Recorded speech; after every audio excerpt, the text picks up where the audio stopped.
السلام علیکم، بولتی افسانے چینل میں خوش آمدید۔ آج کی کہانی کا عنوان ہے بادشاہ کا محل اور دیہاتی۔ بادشاہ نے بہت ہی عالی شان محل تعمیر کیا جو بس دکھتا ہی رہ جاتا۔ محل نہیں تھا، جنت کا ٹکڑا تھا۔ غرض یہ کہ جو بھی آتا دیکھتا اور ششتا رہ جاتا، مگر بادشاہ نے عجیب شرط رکھ دی۔ جو شخص محل کو ایک متعین وقت میں دیکھے گا، پورا محل اسے دے دیا جائے گا، لیکن جو شخص اسے متعین وقت میں نہیں دیکھ پائے گا، اس کا سر قلم کر دیا جائے گا۔ بہت سارے سرپھیرے نوجوان منع کرنے کے باوجود جان گنوانے آ بیٹھے۔ جو بھی جاتا پورا کیا آدھا محل بھی نہ دیکھ پاتا کہ وقت پورا ہو جاتا اور اجل کا پیغام لے کر ہی آتا۔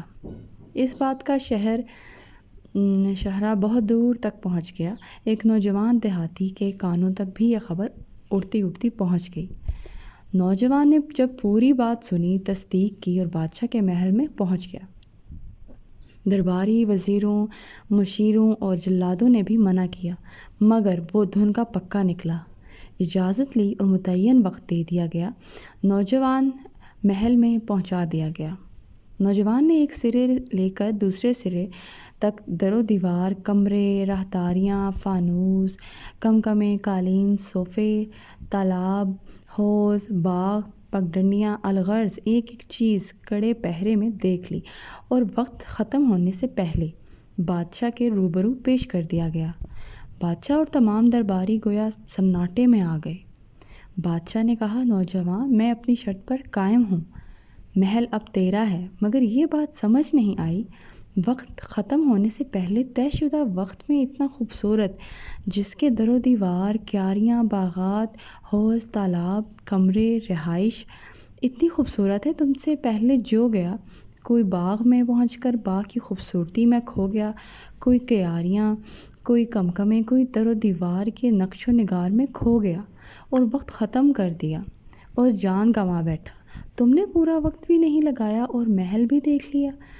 نوجوان نے بادشاہ کی بات سن کر بھرپور قہقہا لگایا اور کہا، بادشاہ سلامت، مجھ سے پہلے جتنے لوگ بھی محل دیکھنے آئے، سب کے سب پرلے درجے کے بے وقوف تھے، جو محل کی خوبصورتی میں کھو گئے اور جانیں گنوا بیٹھے۔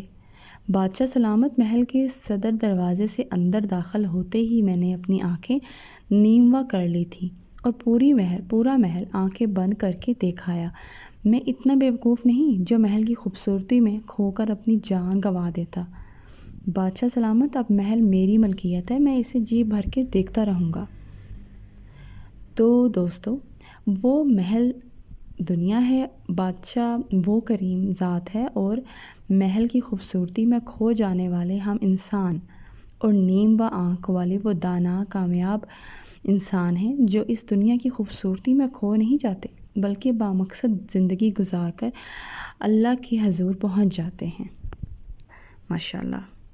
اگر آپ کو ہماری کہانی پسند آتی ہے تو ہمارے چینل کو لائک اور سبسکرائب ضرور کیجیے گا۔